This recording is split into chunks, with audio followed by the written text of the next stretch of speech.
मित्रों, अभी पूर्व के वीडियोस में मैंने आपको तलाक के ग्राउंड्स, जुरिसंस एवं पिटिशंस के बारे में आपको मैंने बताया। अब जो मैं आपको नया चीज बताने जा रहा हूं और जो सबसे ज्यादा महत्वपूर्ण है कि आपका पिटिशन, तलाक का मुकदमा कहां दायर हो सकता है,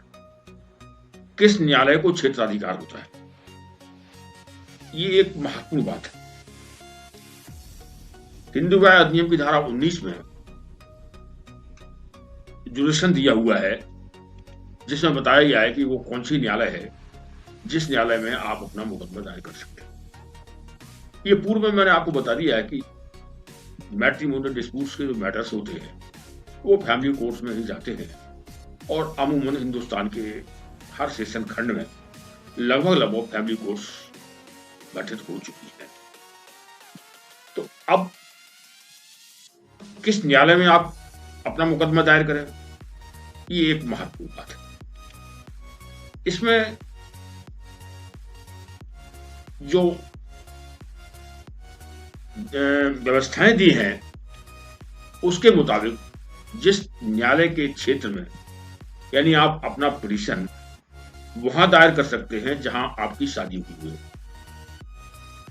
जहां आपकी शादी हुई दोनों पक्षकारों में से जिसकी शादी जहां हुई है वो उस क्षेत्र के न्यायालय में अपना पिटीशन दायर कर सकते हैं, या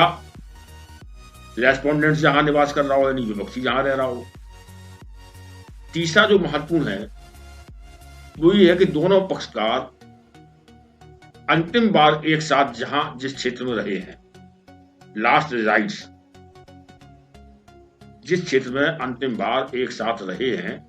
उस न्यायालय में, यानी उस क्षेत्र में भी, उस क्षेत्र के न्यायालय में भी आप जाकर के मुकदमा दायर कर सकते हैं। और जहां यदि पत्नी पिटीशन दायर कर रही है तो पिटीशन दायर करते समय पत्नी जिस स्थान पर रह रही है उस स्थान पर भी पत्नी पिटीशन दायर कर सकती है। ये जुरिस्डिक्शन है जिस पर आपको विशेष गौर करना चाहिए। पिटीशन, ये मैंने आपको पूर्व में बता दिया, एक्ट में भी प्रावधान है कि पिटीशन को आपको सेक्शन 20 के मुताबिक वेरिफिकेशन करना ही पड़ता है। अब एक चीज और होती है पिटीशन के ट्रांसफर होने की। कभी कभी क्या होता है कि एक पिटीशन ऑलरेडी किसी न्यायालय में चल रहा है और दूसरा पिटीशन दायर कर दिया जाता है, तो वो अदालत जिसमें दूसरा पिटीशन चल रहा है पहले न्यायालय में, जो उसी जिले में है, उसी क्षेत्र में है, तो पहले न्यायालय उसी पहले वाले पिटीशन के साथ ही उसको उसमें ट्रांसफर करके या उसको उसमें कंसोलिडेट कर दिया जाता है, दोनों की एक साथ सुनवाई होती है।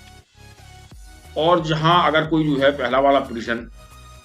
किसी दूसरे जिले में चल रहा है, किसी दूसरे स्टेट में चल रहा है, तब भी दूसरा वाला पिटीशन जिस न्यायालय में पेश किया गया है वो न्यायालय दूसरे वाले पिटीशन को, जो पहला वाला पिटीशन जिस जिले में, जिस राज्य में जहां भी चल रहा है, जिस न्यायालय में चल रहा है, उसमें उसे ट्रांसफर करने का उसे अधिकार है। तीसरा, ट्रांसफर की स्थिति अगर एक जिले से दूसरे जिले में होना, एक राज्य के अंदर एक सेशन खंड से दूसरे सेशन खंड में जाना है,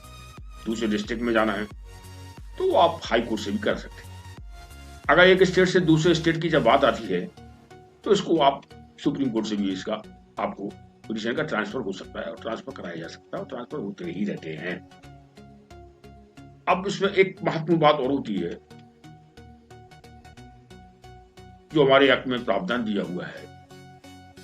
हिंदू मैरिज एक्ट के सेक्शन 24 है, जैसे मेंटेनेंस और वादकालीन भरण पोषण खर्चे की व्यवस्था है। अगर रेस्पोंडेंट इस स्थिति में नहीं है कि वो अपने मुकदमे की पैरवी कर सके, उसकी आर्थिक स्थिति ठीक नहीं है, तो पिटीशनर से उसे खर्चा मिलता है और इसके लिए उसे अलग से सेक्शन 24 के अंतर्गत, जो है हिंदू मैरिज एक्ट के सेक्शन 24 के अंतर्गत एक कोर्ट में अलग से प्रार्थना पत्र देना पड़ता है और उसमें उसको बताना पड़ता है कि भाई वो फला जगह से आ रहे हैं, उसका आने जाने का किराया ये होता है, ठहरने की व्यवस्था ये होती है, उसकी अगर वो महिला है तो उसके साथ एक व्यक्ति को साथ में आना है, उसका किराया होता है, अगर उसे कुछ कानूनी सलाह लेना है, कोई एडवोकेट्स है तो उसका जो और मुकदमे में जो खर्चा हो रहा है, उसका जो खर्चा है वो सारा जो है वो आपातकालीन जो खर्चे हैं और जब तक ये मुकदमा चल रहा है उस दौरान जो हमारा भरण पोषण है, खाने पीने का, मेंटेनेंस का है, वो अदालत पिटिशनर से दिलाती है और फिर मिल जाता है। और उसके लिए आप सेक्शन 24 के अंतर्गत दौरान पिटिशन सेपरेट एप्लीकेशन पेश करके और आप इसे प्राप्त कर सकते हैं। अब एक चीज पर और हम आपको बता देना चाहते हैं, कभी कभी नासमझी के कारण तलाक की डिग्री होते ही लोग दूसरी शादी कर लेते हैं, लेकिन ये शादी विधिपूर्ण नहीं। तलाक की डिग्री होने के बाद पुनः मैरिज की कंडीशन है। ऐसा नहीं होता कि आज आपको तलाक की डिग्री मिल गई और कल आपने शादी कर ली। ये शादी आपकी गैर कानूनी। सेक्शन 15 हिंदू मैरिज एक्ट के मुताबिक तलाक की डिग्री प्राप्त होने के बाद दूसरी शादी आप तब तक नहीं कर सकते हैं जो अपील के लिए समय दिया गया है। मान लीजिए फैमिली कोर्ट ने जो डिग्री पारित की है, जो आदेश पारित किया है, उसका अपील करने का समय 30 दिन का है, तो आपको 30 दिन तक इंतजार करना ही पड़ेगा। यदि इस 30 दिन के अंदर अपील दायर नहीं होती है तो कोई समस्या नहीं है, लेकिन यदि अपील विदिन 30 डेज हो जाती है तो अपील के डिस्पोजल तक आपको इंतजार करना पड़ेगा, तभी आप रीमैरिज कर सकते हैं। और अगर इसके पूर्व आपने पुनः शादी कर ली तलाक की डिग्री प्राप्त करते ही और अपील का समय नहीं निकला है तो ये शादी आपकी गैरकानूनी मानी जाएगी और इससे आपको कोई लाभ नहीं मिलने वाला है, किसी प्रकार का लाभ नहीं मिलने वाला, तमाम परेशानियां आपके लिए। नेक्स्ट जो मैं आपको बताना चाहता हूं सबसे अच्छी बात यही है कि अगर आप लोगों के बीच में जो तलाक लेने वाले पक्षकार हैं, वैवाहिक रिश्ते ज्यादा ही खराब हो गए हैं, तो कोशिश ये करना चाहिए कि सहमति से तलाक हो जाए। म्यूचुअल कंसेंट से तलाक आप ले सकते हैं। इसके लिए विभिन्न अधिनियमों में विभिन्न प्रावधान दिए हुए हैं। हिंदू मैरिज एक्ट में धारा 13B दिया हुआ है, इंडियन डाइवोर्स एक्ट में सेक्शन 10A दिया हुआ है, Parsi marriage and divorce act में सेक्शन 32B दिया हुआ है, स्पेशल मैरिज एक्ट में सेक्शन 28 दिया हुआ है। इनमें म्यूचुअल कंसेंट की स्थिति है कि आप म्यूचुअल कंसेंट के ऊपर आपसी सहमति से भी आप तलाक ले सकते हैं। लेकिन आपसी सहमति से तलाक लेने के लिए भी एक स्थिति है कि विवाह के लिए दोनों पक्षकारों के बीच 1 वर्ष का समय हो। तलाक के पिटीशन के लिए ये व्यवस्था है कि जब तक विवाह हुए 1 साल पूरा नहीं हो जाता है तब तक आप तलाक का पिटीशन नहीं ला सकते हैं। लेकिन सेक्शन 14 में अगर ये व्यवस्था दी हुई है कि 1 साल शादी का पूरा होने के बाद ही आप तलाक का मुकदमा ला सकते हैं, तो उसमें ये प्रावधान भी दिया हुआ है कि अगर इस प्रकार की कोई परिस्थितियां पैदा हो जाती हैं, असाधारण स्तर की परिस्थितियां पैदा हो जाती हैं, तो आप 1 साल के पहले भी अदालत की परमिशन से, with the permission of the court, अदालत से परमिशन लेकर के उन परिस्थितियों को दिखाते हुए कि इन परिस्थितियों में आपको तलाक दिया जाना आवश्यक है, अदालत परमिशन दे सकती है और 1 वर्ष के भीतर भी आप तलाक के मुकदमे को दायर कर सकते हैं। तो ये जनरल बातें हैं जो मैंने आपको बता दी है और इससे पूर्व के जो वीडियोस थे उनमें हमने आपको तमाम बातें बताई हैं। मैं समझता हूँ और उम्मीद करता हूँ कि आपको हमारे इस वीडियो से